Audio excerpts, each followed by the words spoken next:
नमस्कार विद्यार्थी मित्रो, स्वागत आहे तुमचं एमके कोचिंग क्लासेस मध्ये। आज आपण क्लास 10 चा इंग्लिशचा, मराठी मीडियम आणि सेमी आणि मराठी मीडियमचा जो तुमचा 1.3 जी पोएम आहे basket full of moonlight he poem आहे। तर ती पोएम आपण काय करणार आहोत, पाहणार आहोत। तर या पोएमचं नाव काय आहे तुमच्या, बास्केट फुल ऑफ मूनलाइट। ठीक आहे, तर याच्यामध्ये आपण वॉर्मिंग अप पहिल्यांदा पाहून घेऊया। त्याच्यामध्ये चिटचॅट आहे, काही क्वेश्चन्स आहेत जे तुमचे पर्सनल रिस्पॉन्स क्वेश्चन्स। हे क्वेश्चन तुमचे कशासाठी असतात, तुम्ही तुमच्या एक्झाम मध्ये पर्सनल रिस्पॉन्स क्वेश्चन्स असतात। ठीक आहे, पर्सनल रिस्पॉन्स क्वेश्चन्स असतात, ह्या क्वेश्चन साठी कामाला येणार आहेत। तर तुमचा जो काय पॅसेज असतो त्या पॅसेजवर पर्सनल रिस्पॉन्स क्वेश्चन विचारले जातात 2 मार्काला। तर तशा प्रकारचे हे अशा प्रकारच्या क्वेश्चनचे जर आन्सर तुम्ही दिल्या तर ते क्वेश्चन तुम्हाला येतील। तर हे पर्सनल रिस्पॉन्स क्वेश्चन सोडवायचे कसे, सगळ्यात महत्त्वाची गोष्ट, बऱ्याच लोकांना हे कळत नाही। आता 10th ला तुम्हाला बोर्डची एक्झाम असते आणि त्याच्यामध्ये पर्सनल रिस्पॉन्स क्वेश्चन कसे सोडवायचे, म्हणजे ह्या क्वेश्चनचं तुम्ही आन्सर काही जरी दिला तर ते चुकणार आहे का, नाही, बिलकुल चुकणार नाही। पर्सनल रिस्पॉन्स क्वेश्चन म्हणजे काय, तुमचा काही जो पर्सनल ओपिनियन आहे, कसं ओपिनियन आहे तुमचं, पर्सनल स्वतःचं तुमचं मत, पर्सनल ओपिनियन म्हणजे तुम्ही जे काही मत आहे एखाद्या गोष्टीविषयी ते मांडायचे। आता तुमचं मत एखाद्या गोष्टीवर वेगळं असू शकते, आहे का नाही, त्याच्यामुळे तुमचे इथं जास्तीत जास्त मार्क कटणार नाहीत। फक्त तुम्हाला ते मांडता आलं पाहिजे, प्रभावीपणे काय करता आलं पाहिजे, तुम्हाला ते मांडता आलं पाहिजे। तसे जर क्वेश्चन यायचे असतील तर तुम्हाला अशा प्रकारचे क्वेश्चन वगैरे तुम्हाला सोडवावं लागतील, त्याच्यावर थोडंसं चिंतन करावं लागेल, मनन करावं लागेल, आणि तुम्ही जर प्रॅक्टिस केल्या तर हे जे वॉर्मिंग अप मधलं तर तुम्हाला तशा प्रकारचे क्वेश्चन सोडवता येतील। तर चिटचॅट मध्ये पहिला क्वेश्चन आहे तुमचा, did you like to hear bedtime stories when you were a child.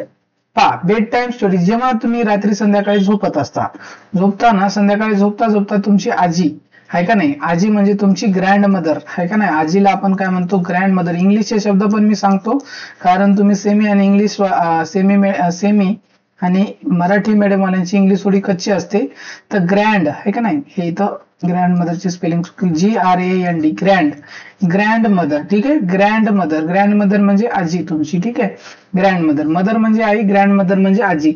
तर ग्रँड मदर, ग्रँड मदर काय करते तुमची आजी, काय तुम्हाला वेगवेगळ्या काय करते, स्टोरीज सांगत असते संध्याकाळी, रात्री तुम्हाला जे स्टोरीज सांगत असते वेगवेगळ्या, तुम्ही ऐकलं असाल, आजी सांगत असते किंवा तुमचे वडील सांगतात, जास्त करून तुमची आजी सांगते, आजी किंवा आजोबा सांगतात, आजोबा असतील तर ग्रँडफादर, हे ग्रँड लावायचं। मदरच्या पुढे जर ग्रँड लावलं तर आजी झाली, आणि फादरच्या पुढे जर ग्रँड लावलं तर तुमचं काय होते, आजोबा होतील। ठीक आहे, हे कळलं असेल। Did you like to hear bedtime stories when you are child, तुम्ही जर लहान लेकरू होता, लहान मुलं होतात, किंवा आता पण तुम्ही लहान मुलंच आहात पण थोड्यापैकी मोठे झालेले आहेत, तेव्हा तुमची आजी वगैरे स्टोरी सांगत होते तुम्हाला, तर ते तुम्हाला ऐकायला आवडत होते का, तर येस, सगळ्यांना स्टोरी ऐकायला आवडत असेल।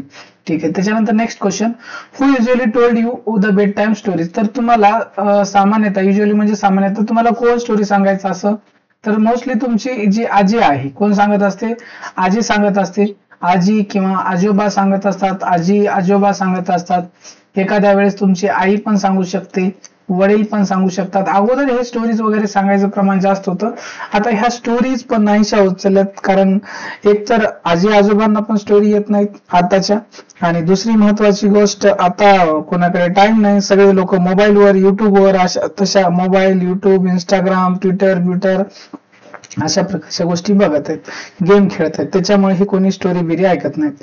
त्याच्यानंतर तिसरं, आणि पहिलं काही साधन नव्हतं करमणुकीचं, तर लोक काय करायचे, गप्पा गोष्टी करायचे। पहिलं काही साधनच नव्हतं तर काय करायचे, गप्पा गोष्टी करायचे, आणि लहान मुलांना त्यांची आजी आजोबा काय करायचे, वेगवेगळ्या गप्पा गोष्टी सांगायचे।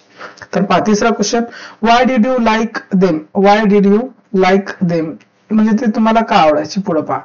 त्याच्यानंतर, did you still like to hear those stories again, मग तुम्ही त्या लहानपणी ऐकल्या असतील त्या गोष्टी, तुम्हाला पुन्हा त्या गोष्टी ऐकाव वाटते का, आहे का नाही, ऐका वाटते का, हे तुम्हाला विचारलेलं आहे। तर तुम्हाला ऐका वाटत असेल तर यस सांगायचं, नसेल तर नो सांगायचं, तुमचं मर्जी आहे, काही लिहिलं तरी उत्तर चुकणार नाही। त्याच्यानंतर नेक्स्ट क्वेश्चन आहे पहा, discuss in groups about the procedure of planting a tree, discuss in groups about the procedure of planting a tree, मग तुम्हाला, आणि write the steps in bullet points and present them before the class. तर तुम्हाला काय सांगितलं इथं तुम्हाला सांगितलेला आहे हा क्वेश्चन, अशा प्रकारचा पर्सनल रिस्पॉन्स क्वेश्चन येऊ शकतो तुमच्या परीक्षेमध्ये। तर तुम्हाला इथं त्यांनी काय सांगितलेलं आहे पहा. तर इथं तुम्हाला त्यांनी सांगितलेलं आहे की तुम्हाला काय करायचंय, डिस्कस करायचंय. काय डिस्कस करायचंय इथं तुम्हाला procedure of planting a tree, म्हणजे जे काही झाड लावण्याची पद्धत आहे, सरळ सरळ मराठीत आपण म्हणतो. आणि जे काही ग्रामीण भागातले लोक आहेत त्यांना ह्या सगळ्या क्वेश्चनचा आन्सर सगळे येते. फक्त तुम्हाला सगळे येते, फक्त ग्रामीण भागातील मुलांना ह्या सगळ्या गोष्टी येतात, पण त्यांना लिहायचं कसं हे माहित नसते. तर लिहायचं कसं हे शिकून घ्या. तर तुम्ही जे प्लांटिंग ट्री म्हणजे काय, सरळ सरळ प्लांट म्हणजे झाड, प्लांटिंग म्हणजे लावणे, ट्री म्हणजे झाड लावणे, हाय का प्लांटिंग ट्री. तर हे ट्री जे छोटंसं रोपटं आपण आंब्याचं लावतो, जांभळीचं, लिंबाचं, कशाचं तुम्ही झाड लावता, ते झाड लावायची प्रोसिजर कशी आहे ते तुम्हाला ग्रुपमध्ये काय करायचंय, डिस्कस करायचे.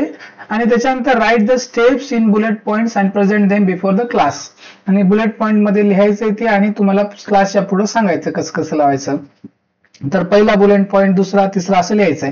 पहिल्यांदा काय करणार तुम्ही, झाड कुठून तरी घेणार, जे काही रोपटा आहे ते लिहिणार, तुमच्या याच्यामध्ये लिहायचे स्वतः. मी याचा आन्सर सांगणार नाही, फक्त तुम्हाला हिंट देणार आहे. हिंट कसं करायचं. पहिल्यांदा काय करणार तुम्ही, जे झाड आहे ते झाड कुठलं तरी रोप घेणार आहे, रोप घेऊन येणार आहे.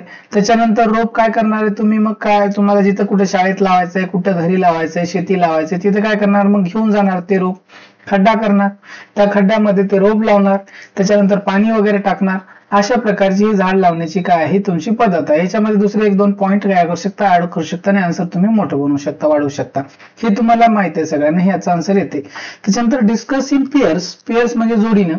Right what your father and mother do for your family. तर तुम्ही काय करायचं, जोडीने दोघं यायचे जोडीनं आणि काय करायचंय, डिस्कस करायचे. तुमचे जे फादर आहेत, फादर म्हणजे वडील आणि मदर म्हणजे आई आणि वडील तुमच्या फॅमिलीसाठी काय काय करतात. तर त्याच्यासाठी त्यांनी एक पॉइंट दिलेला आहे, फादर साठी दिलेला आहे पहा, works hard to earn a living.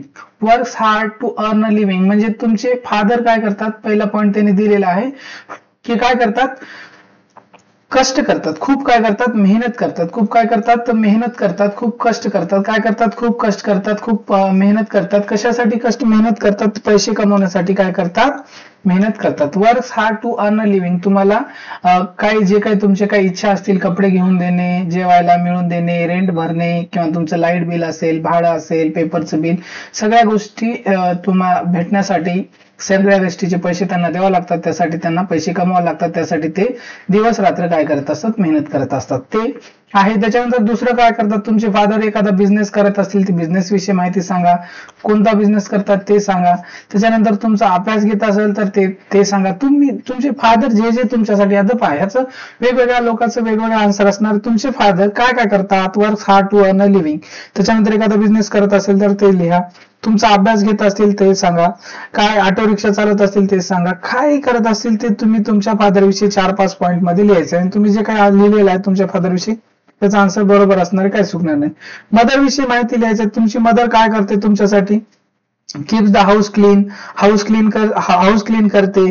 त्याच्यानंतर तुम्हाला काय करते, डब्बा बनवून देते, हाय का नाही, जेवण बनवून देते, हाय का नाही. तुम्हाला म्हणजे ब्रेकफास्ट बनवते, लंच बनवते, ब्रेकफास्ट बनवते, ठीक आहे.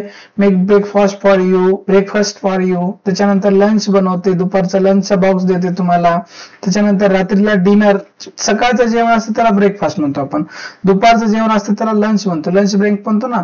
आणि रात्रीचं जेवण असतं त्याला डिनर म्हणतो आपण, रात्रीचं जेवण असतं त्याला काय म्हणतो, डिनर बनवतो. तुम्हाला म्हणजे ब्रेकफास्ट, लंच, डिनर बनवते. त्याच्यानंतर तुमचं घर क्लीन ठेवते, हाऊस क्लीन ठेवते. त्याच्यानंतर तुमचे छोटे काय भाऊ बहीण वगैरे असतील तर त्यांना सांभाळ करते. त्याच्यानंतर तुमचे आजी आजोबा असेल तर त्यांची काळजी घेते, हाय का नाही. त्याच्यानंतर दुसरीकडे कुठे जॉब वगैरे करत असेल, काही काम करत असेल ते लिहायचे. ही सगळी माहिती तुम्ही तुमच्या आई वडिलांविषयी काय करू शकता, लिहू शकता. तुमची आई शेताला जात असेल तर, ग्रामीण भागातले असले तर त्यांची आई शेताला जाते तर शेताला जाते म्हणून लिहू शकता तुम्ही. शेती जाऊन काय काम करते ते लिहू शकता. हे तुम्हाला सगळं कळलं असेल. त्याच्यानंतर नेक्स्ट क्वेश्चन आहे, बास्केट फुल ऑफ. नेक्स्ट म्हणजे तुमची आता पोएम सुरू होते, तर पोएम आपण बघूया. तर पोएमचं नाव काय, basket full of moonlight. Basket full of moonlight ही काय तुमच्या पोएमचं नाव आहे. तर हे बास्केट फुल, तर हे एक प्रकारची काय आहे, प्रेयर आहे.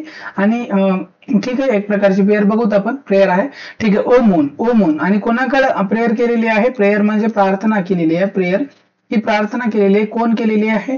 तर जो काही इथं रायटर आहे त्यांनी काय केलेलं आहे, मूनकडे प्रेयर केलेली. काय प्रेयर? कविता बघितल्याच्या नंतर तुम्हाला कळून जाईल ही पोएम कशी आहे, एकदम इझी पोएम आहे. कशी आहे? एकदम इझी पोएम आहे, सोपी आहे आणि परीक्षेत मार्क्स देऊन जाणारी आहे.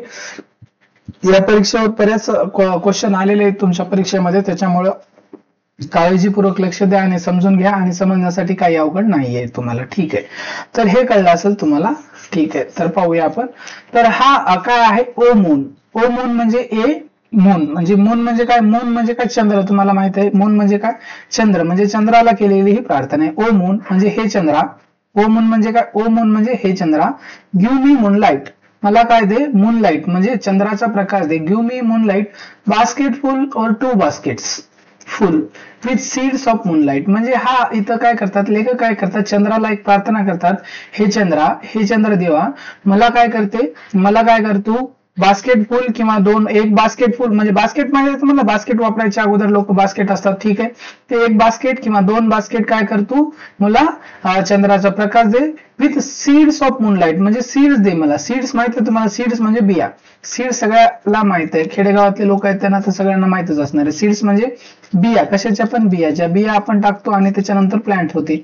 मग हा लेखक काय म्हणतात, मला सीड दे, बिया दे. म्हणजे ह्याचा उद्देश काय आहे की ह्या सीड्स मी रवतो म्हणजे जमिनीमध्ये पुरतो, जमिनीमध्ये टाकतो आणि त्याच्यापासून नवीन चंद्र बनवतो, असं त्यांचं म्हणणं आहे. पहा, from the city to my village. From the city to my village, शहरापासून ते माझ्या गावापर्यंत.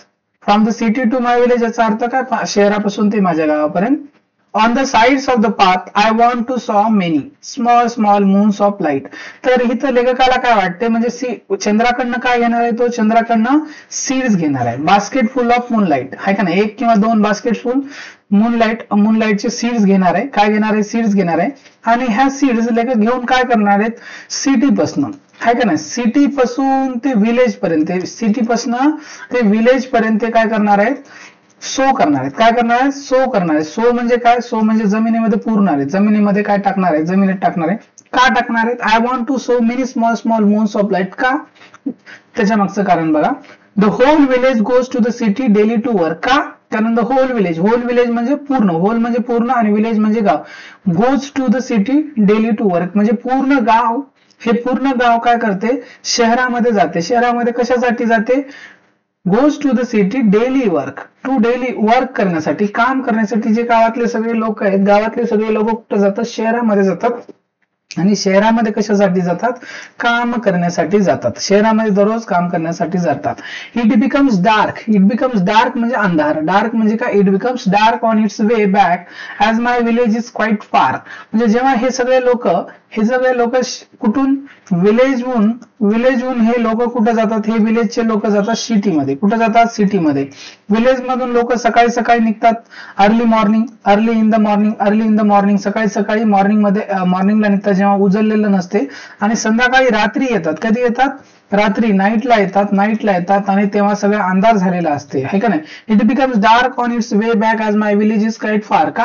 आणि येतात तेव्हा अंधार झालेला असतो. का अंधार होतो? कारण त्यांचं विलेज इज क्वाईट फार. फार म्हणजे काय? दूर. फारचा अर्थ काय होतो? दूर. म्हणजे यांचं विलेज जे आहे शहरापासून खूप दूर आहे.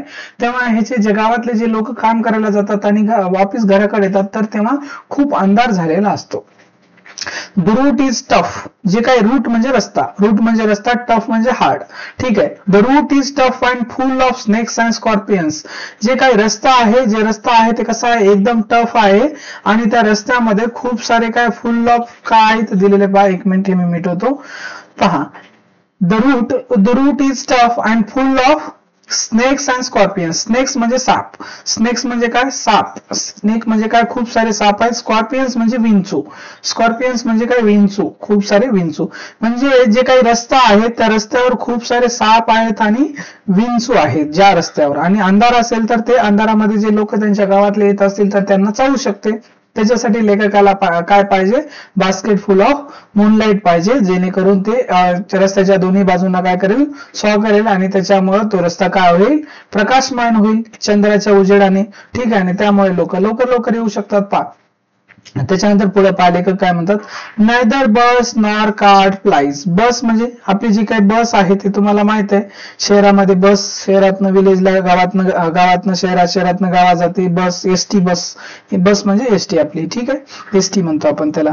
नॉर कार्ट, कार्ट म्हणजे जी काही गाडी, घोडा गाडी असते ना, घोडा गाडी असेल किंवा बैल गाडी असेल किंवा गाढव गाडी असेल. आता कार्टला काय वेगवेगळे लोक वेगवेगळ्या देशामध्ये वेगवेगळे लावतात, आपण शक्यतो तर बैल आणि घोडा लावतो.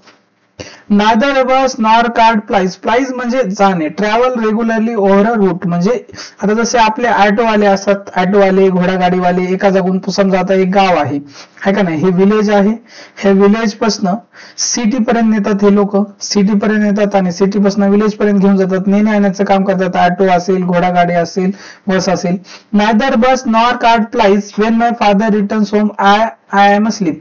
यांच्या गावापासून म्हणजे ह्यांच्या गावापासून, यांच्या विलेज पासून ते सिटी पर्यंत ना बस जाते ना कार्ट जाते, म्हणजे जाते, जाणे येणं करते, त्याच्यामुळं जात नाही. आता मग काही त्यांना साधनच नाही ना शहरामध्ये जायचं कामाला आणि तिथून वापिस यायला, म्हणजे बस पण नाही आणि कार्ट पण नाही. त्याच्यामुळे त्यांच्याकडे एकच ऑप्शन का आहे, चालत जाणे. काय, वॉकिंग करत जाणे. चालत जाणे म्हणजे वॉकिंग करत जाणे, म्हणजे वॉकिंग करत जातात. आणि जेव्हा वॉकिंग करत जातात तेव्हा जाताना सकाळी लवकर जातात, कारण शहर जे आहे दूर आहे त्यांच्या गावापासून, आणि येताना पण त्यांना सगळा अंधार होऊन जातो, कारण शहरापासून त्यांचं गाव पण दूर आहे, म्हणजे तेवढाच अंतर असेल, ठीक आहे. Neither bus nor cart flies when my father returns home I am asleep. जेव्हा म्हणजे लेखकाचे फादर शहरामध्ये कामाला जातात. लेखकाचे फादर सुद्धा काय करतात, शहरामध्ये कामाला जातात आणि शहरामधनं कामावरनं वापिस येतात, तेव्हा आय एम अस्लीप म्हणजे लेखक काय केलेले असतात, रात्री झोपलेले असतात. काय असतात, झोपलेले असतात, ठीक आहे. And he goes back early in the morning while I am sleeping. म्हणजे जेव्हा लेखकाचे फादर, पाहिजे गोष्ट समजून घ्या, लेखकाचे फादर, हे सगळं मी मिटून घेतो. लेखकाचे फादर काय करतात, काम करण्यासाठी जातात. कुठं जातात लेखकाचे फादर, काम करण्यासाठी शहरामध्ये जातात, ठीक आहे, शहरामध्ये जातात. लेखकाचे फादर काम करण्यासाठी कुठं जातात, सिटीमध्ये जातात, सिटीमध्ये, विलेज टू सिटी जातात. जेव्हा सकाळी सकाळी हे लेखकाचे फादर सकाळी उठतात आणि सिटीमध्ये जातात, तेव्हा लेखक काय केलेले असतात, स्लीप, है का नाही, स्लीप म्हणजे झोपलेले असतात, स्लीपिंग, है का नाही, अस्लीप, ठीक आहे, म्हणजे झोपलेले असतात. आणि जेव्हा हे शहरामधनं विलेजला परत येतात, तेव्हा पण लेखक काय केलेले, झोपलेले असतात. म्हणजे जेव्हा लेखक सकाळी लेखक लवकर उठत नाहीत, तेव्हा यांचे फादर शहरामध्ये कामाला जातात, आणि जेव्हा कामावरनं वापिस येतात तेव्हा रात्र झालेली असते, खूप अंधार पडलेला असते, रात्र झाल्यामुळे लेखक झोपी गेलेले असतात, है का नाही. And he goes back early in the morning while I am sleep and when my father returns home I am sleep. म्हणजे जेव्हा ते घरी येतात तेव्हा बी झोपलेले असतात लेखक, आणि जेव्हा घरून शहराला काम करण्यासाठी शहरामध्ये जातात तेव्हा पण लेखक झोपलेले असतात. त्याच्यामुळे पुढे पहा, त्याच्यानंतर काय आहे, ओ मून. पहा पुढे पहा, एक मिनिट मी खाली घेतो. त्याच्यानंतर पुढे पहा, O moon give me a basket full of moonlight on loan. तर त्याच्यामुळं लेखक काय करतात, चंद्राकडे प्रार्थना करतात. कोणाकडे करतात, चंद्राकडे काय करतात, प्रार्थना करतात. काय प्रार्थना करतात, हे चंद्रा मला एक बास्केट किंवा 2 बास्केट काय कर, moonlight they. Give me a basket full of moonlight on loan. आणि कसे दे, लोनवर दे म्हणजे लोन म्हणजे कर्जाने दे. आणि जे आपण लोन कोणाकडनं पैसे घेतो, काही गोष्टी घेतो आणि आपल्याकडे आले की आपण त्याचे वापस करतो, तसंच लेखक काय म्हणतात, मला लोनवर दे आणि मी ते माझ्या रोटला वगैरे इकडे तिकडे शो करेन, आणि जेव्हा माझ्याकडे आले तेव्हा मी देतो. लेखक काय लहान आहेत आणि लहान मुलांची ही कल्पना इथं मांडलेली आहे, ठीक आहे. लेखक कसे आहेत, लहान आहेत, छोटे आहेत, आणि लेखकाची इथं कल्पना मांडलेली आहे. हो मून, तुम्हाला माहित आहे की जे मूनलाईट आहे आपण लोनवर घेऊ शकत नाही आणि तसं सॉल्व्ह करू शकत नाही, पण ही पोयम आहे आणि पोयम मध्ये काय चालत असते, कल्पना चालत असते, इमॅजिनेशन चालत असते. काय चालत असते, इमॅजिनेशन. हे इमॅजिनेशन आहे, त्याच्यामुळं पोयम आहे, त्याच्यामुळे जास्त असं डोकं लावायचा प्रयत्न करू नका तुम्ही, ठीक आहे. O moon give me a basket full of moonlight on loan. तर लेखक basket full of moonlight loan वरनं मागतात. कोणाकडनं, चंद्रापासनं. का मागतात, I want to light the dark route so that my father returns early. तर लेखकाला काय करायचं, जो काही रस्ता आहे, रूट आहे, या रूटच्या दोन्ही साईडला असं काय करायचंय, साईडला काय करायचंय, मूनलाईट शो करायचंय आणि मूनलाईट शो केल्याच्या नंतर मग चंद्राचा प्रकाश होईल आणि चंद्राचा प्रकाश झाल्याच्या नंतर हे रस्ता, आणि रस्ता कसा आहे, डार्क झाल्यामुळे रस्ता दिसत नाही, हे डार्क झाल्यामुळे रस्ता काय दिसत नाही, रस्त्यामध्ये अंधार असल्यामुळे. आणि ह्याच्यामध्ये काय आहेत, ह्या रस्त्यावर खूप सारे स्नेक्स आहेत आणि खूप सारे स्कॉर्पियन्स आहेत, स्कॉर्पियन्स म्हणजे विंचू आहेत वगैरे, हे सगळं आहे त्याच्यामुळं. आणि लेखकाच्या वडिलांना चावण्याची पण भीती आहे, त्यामुळे खूप सांभाळून यावं लागते, दिसत नाही अंधारामध्ये. आणि जर हा चंद्राचा प्रकाश असेल तर लेखकाचे वडील आणि त्यांच्या गावातले लोक खूप फास्ट जातील चंद्राच्या प्रकाशामध्ये आणि फास्ट येतील. ठीक आहे. आय टू वॉन्ट, पुढे पहा, I to want to hear fairy tales and stories from him. लेखकाला सुद्धा वाटते, लेखकाला सुद्धा काय वाटते की त्यांचे वडील जर संध्याकाळी लवकर आले तर त्यांना सुद्धा जे दुसरे मुलं वगैरे त्यांच्या आजी आजोबा असतील किंवा वडील असतील त्यांच्याकडनं जे काही स्टोरी ऐकतात आहे का नाही, वेगवेगळ्या स्टोरीज ऐकतात आहे का ना, वेगवेगळ्या स्टोरीज ऐकतात, तसं लेखकाला पण काय करायचं, स्टोरीज वगैरे ऐकायचं आहे. आय टू वॉन्ट, मला सुद्धा, I to want to hear fairy tales and stories from him, म्हणजे लेखकाच्या वडिलांकडनं लेखकाला सुद्धा काय करायचंय, स्टोरी वगैरे ऐकायचं आहे. ओ मून, पुढे पहा, O moon give me a basket full of moonlight, I want to sow seeds of moon on the sides of the path. का लेखकाला मूनलाईट मागत आहेत, लेखक का मागत आहेत चंद्राला मूनलाईट, तर लेखक चंद्राला मूनलाईट मागत आहेत कारण लेखकाला जे काय रस्ता आहे, पाथ म्हणजे रस्ता, हे इथे दिलेलं वर्ड, एक एक वर्ड महत्वाचा आहे. पाथ म्हणजे काय, रस्ता, जे काय रस्ता आहे शहराला जाण्याचा, त्या रस्त्याच्या पूर्ण साईडनं काय करायचं लेखकाला, हे काय करायचंय, मूनलाईट काय करायचंय, मूनलाईट सो करायचंय. सो म्हणजे पेरायचं आहे, पेरणी म्हणतो ना, सो म्हणजे पेरणी. तर इथं काय झालेलं आहे, इथं झालेलं आहे तुमचं हे झालेलं आहे, काय झालेलं आहे, इथं तुमची कविता संपलेली आहे. सिंपल कविता, इझी कविता आहे, ह्याच्यात काही अवघड नाही. तरी शॉर्ट मध्ये तुम्हाला ह्या कवितेमध्ये काय दिले ते मी तुम्हाला एकदम शॉर्ट मध्ये सांगतो, जेणेकरून तुम्हाला काय होईल, फायदा होईल, हे कळलं असेल तुम्हाला. ठीक आहे. तर पहा, ही कविता आहे, इथं काय आहे, एक प्रकारची लेखक काय करतात, प्रेयर करतात. काय करतात, प्रेयर करतात, प्रार्थना करतात. काय करतात, प्रार्थना करतात. प्रार्थना कोणाला प्रार्थना करतात, चंद्राला करतात. चंद्राला कशाची प्रार्थना करतात, तिथं लेखक चंद्राला प्रार्थना करतात. चंद्राला काय करतात की ए चंद्रा मला काय, मी शॉर्ट मध्ये सांगतोय, ओ मून काय, ओ मून म्हणजे ए चंद्रा मला काय एक बास्केट किंवा 2 बास्केट फुल मूनलाईट दे. का मूनलाईट घेतात चंद्राकडनं, कारण त्याचे जे वडील आहेत सकाळी सकाळी लवकर उठून जातात शहरामध्ये काम करायला आणि त्याच्यानंतर संध्याकाळी यायला त्यांना उशीर होतो. सकाळी जेव्हा लेखकाचे वडील शहरामध्ये काम करायला जातात तेव्हा लेखक झोपलेले असतात आणि जेव्हा शहरामधनं वापिस येतात तेव्हा पण लेखक झोपलेले असतात. त्यांचे वडील लवकर यावं त्यासाठी त्यांना मूनलाईट पाहिजे, कारण जो रस्ता आहे तो कसा आहे, त्याच्या रस्ता कसा आहे तिथं, म्हणजे रस्त्यामध्ये खूप सारे काय स्नेक्स आणि स्कॉर्पियन्स आहेत, विंचू आहेत, साप आहेत आणि त्याच्यामुळे लेखकाच्या वडिलांना यायला काय होतो, उशीर होतो, रस्त्यामध्ये अंधार आहे. त्याच्यानंतर ह्या रोडवर ना बस आहे ना कार्ट आहे, कार्ट म्हणजे घोडा गाडी म्हणतो आपण, घोडा गाडी किंवा बैलगाडी, ना बस जाते शहरामधनं त्यांच्या विलेजना किंवा कार्ट आहे. त्याच्यामुळं लेखकाला काय करायचं आहे, लोनवरनं, लेखक काय करतात, लोनवरनं लेखक म्हणतात, प्रार्थना करतात चंद्राला, लोनवर मला मूनलाईट दे, 1 बास्केट किंवा 2 बास्केट, मला जे काही हे रस्ता आहे त्या रस्त्याला असे मूनलाईट शो करायचे आहे. सो म्हणजे इथं पेरायचे आहे, पेरल्यावर यांचा प्रकाश पडेल, प्रकाश पडल्यामुळे रस्त्याचा जो काही अंधार आहे नाहीसा होईल आणि त्यामुळं त्यांचे वडील जसे दुसरे गावातले माणसं आणि त्यांचे वडील काय करतील, लवकर शहरावरनं काय येतील, त्यांच्या सिटीवरनं विलेजला लवकर येतील आणि लवकर आल्यावर लेखक सुद्धा त्यांच्याकडनं त्यांच्या वडिलांकडनं जे काही फेरी टेल्स आहेत म्हणजे स्टोरी, फेरी टेल्स किंवा वेगवेगळ्या स्टोरीज त्यांना ऐकायचं आहे. तर ही तुम्हाला कविता कळली असेल, ही सिंपल कविता आहे, इझी कविता आहे. तर ठीक आहे, तर आजच्या क्लासमध्ये आपण इथंच थांबूया. तुम्हाला जर काही शंका असेल, डाऊट असेल तर तुम्ही काय करू शकता, कमेंट बॉक्समध्ये कमेंट करू शकता. त्याच्यावर नक्कीच आपण काहीतरी सोल्युशन म्हणजे जे काही प्रॉब्लेम असेल त्याच्यावर आपण नक्कीच सोल्युशन काढण्याचा प्रयत्न करू. तुम्हाला कसे वाटतात लेक्चर्स वगैरे, काही कळण्यासाठी प्रॉब्लेम येत असेल तर ते पण तुम्ही कमेंट बॉक्समध्ये कमेंट करून सांगा. थँक्यू. व्हिडिओ पूर्णपणे पाहिल्याबद्दल तुमचे मनापासून खूप खूप धन्यवाद. थँक्यू.